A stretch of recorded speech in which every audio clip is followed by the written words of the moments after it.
Top of the morning to you. Happy St. Patrick's Day. I'm decked out in my St. Patrick's Day bling, ready to go. Got myself a frosty Irish red ale. Let's get straight to the goods. Leprechaun 4. In space.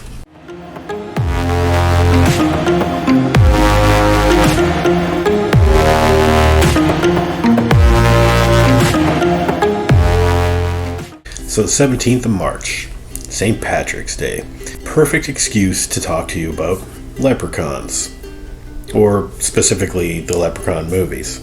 I am not Irish at all, but I love St. Patrick's Day. I mean, yeah, we all know it's an excuse to raise a few of these if you want to watch a movie and drink a lot and laugh at said movie. Leprechaun 4 in Space is the movie for you. Now, I've seen and reviewed some other Leprechaun movies on my channel here before. The very first one, I don't think I gave it a letter grade.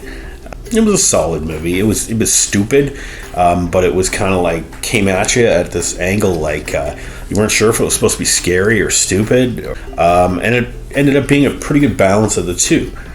Now, Leprechaun 2, kind of the same thing. They wanted us to take all this Leprechaun stuff seriously, which was really difficult, the way that it was presented in Leprechaun 2, but I still liked it. You know, it was cheesy, it was funny, and the Leprechaun spoke in rhymes the entire time and always talking about me gold, and they just take whatever they can and whatever they want from Irish folklore or folk tales, and they mash it all together. You got your Leprechaun, you got Warwick Davis plays the Leprechaun in like all these movies, and he is the Leprechaun. Never did see the third one, Leprechaun Vegas, never saw that, but I did skip ahead to Leprechaun in the Hood. Yeah, that was a classic. I mean, other than the horrendous Leprechaun rap at the very end of it, that was a pretty funny, entertaining movie. But you know what? None of them continue or have any kind of a storyline that, you know, carries forward to the next film. So there's no, like, lore, there's no, like, canon of Leprechaun movies. They're just, here you go, here's the Leprechaun doing this. Here's a Leprechaun doing that. And here's a Leprechaun in space. I mean, it was only logical, right? Like, before this, Pinhead had already been to space. I think by this time the Critters had gone back to space as well. But not Jason.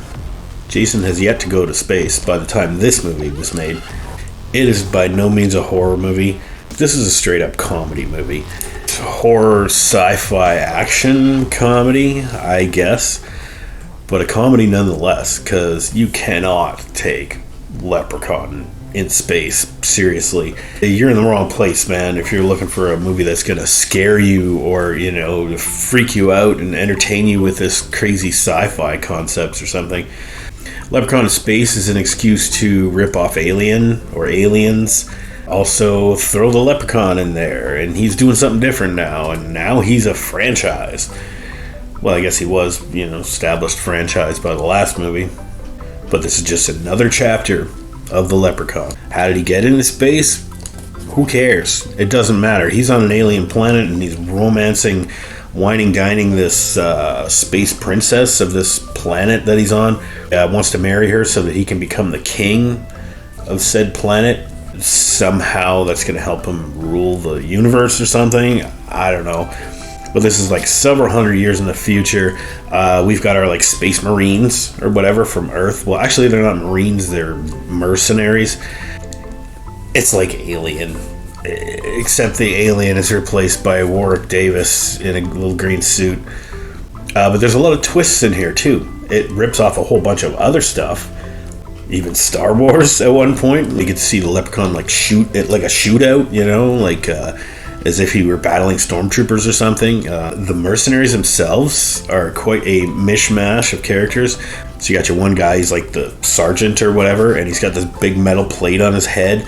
Turns out later on in the movie, spoilers, he's actually a cyborg, but his character is fucking hilarious. I really like this guy. I thought he did a really good job as being like asshole sergeant or whatever.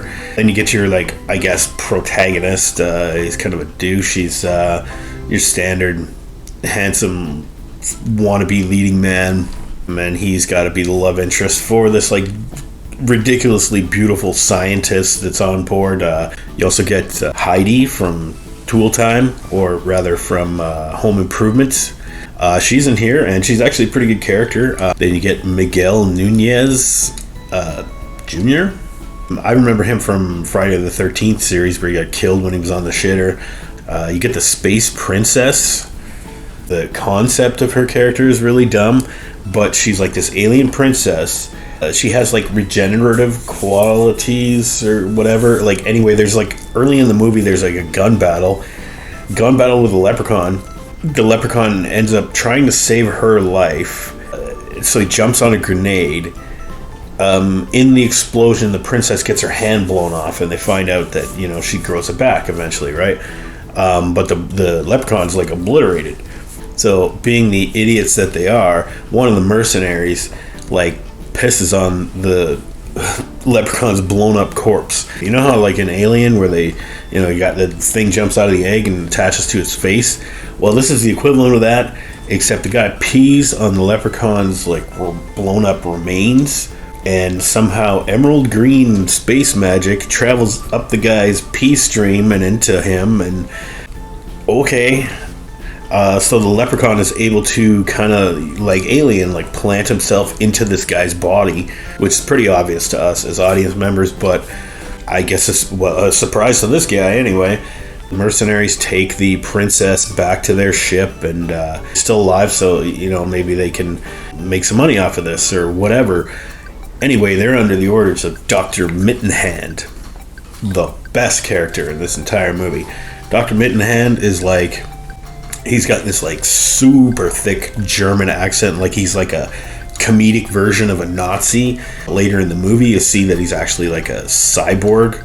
He's kind of like Captain Pike from Star Trek, from the original series, but he's also like a animatronic kind of robot, and the effects on it are kind of crappy looking, but kind of funny. And the actor just like knocks it out of the park with his performance in here. Anyway, his insidious plan is he wanted the princess in the first place so he could get access to her DNA, because she regenerates, so that he can regenerate the rest of his body, his organic body, because he's only like maybe like 10% left, right? And that leads to the climax of the movie, which I'll get to later. Meanwhile, Leprechaun is implanted inside the mercenary's body, and the mercenary trying to get it on with Heidi from Tool Time, and apparently he gets an erection. I mean, you don't see it. Leprechaun somehow emerges from his penis, or from his crotch area anyway, fully formed, fully sized, you know, Warwick Davis sized, and he has to sput out that one-liner. Let that be a lesson to you. Always use a prophylactic. And oh my god, and that begins the crazy leprechaun hunt aboard the spaceship. And there's one guy gets trapped in the toxic chamber or whatever. The leprechaun somehow gets his own little hazmat suit, and the other guys go in hazmat suits, and the leprechaun basically just like rips a guy's suit open instantly. Within like 20 seconds, the guy turns into a complete bloody skeletal mess. It's all space magic, right? There's other stuff in here. Like at one point, the leprechaun gets enlarged. She's like a giant leprechaun, but it actually looks okay. And the giant leprechaun was kind of cool. It gets really goofy. And Dr. Mittenhand, him and his assistant come up with this plan where he's going to like inject himself with the DNA of the space princess and be regenerative, but somehow like a spider falls in there or something, because there's spiders on the ship for some reason. And so he gets transformed into Dr. Mitten Spider, and even calls himself that.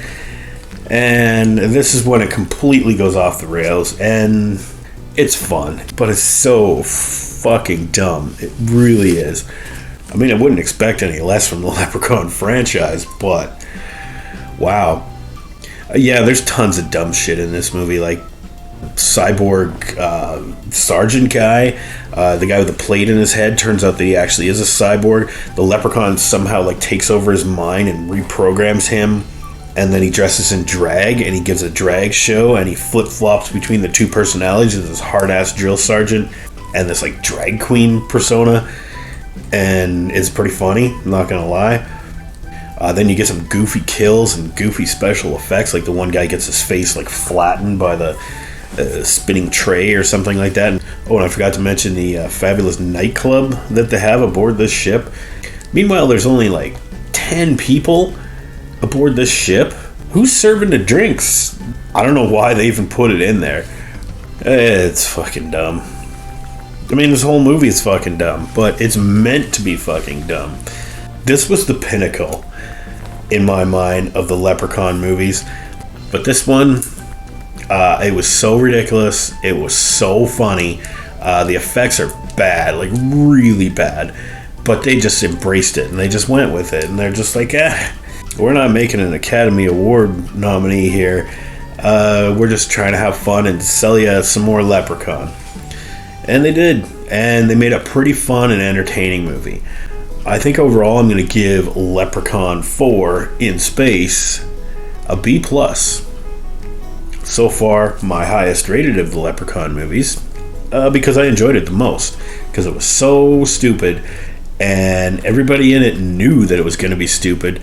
I mean, really standout performances from like actors I'd never seen or heard of before, and they just take their ridiculous roles and they just run with it, and the results are hilarious. The bad effects, the bad acting, all that stuff adds up for, to me, a B+. So once again, happy St. Patrick's to everybody. May the luck of the Irish be with you. Here's to you. Cheers. Have a good one, everybody.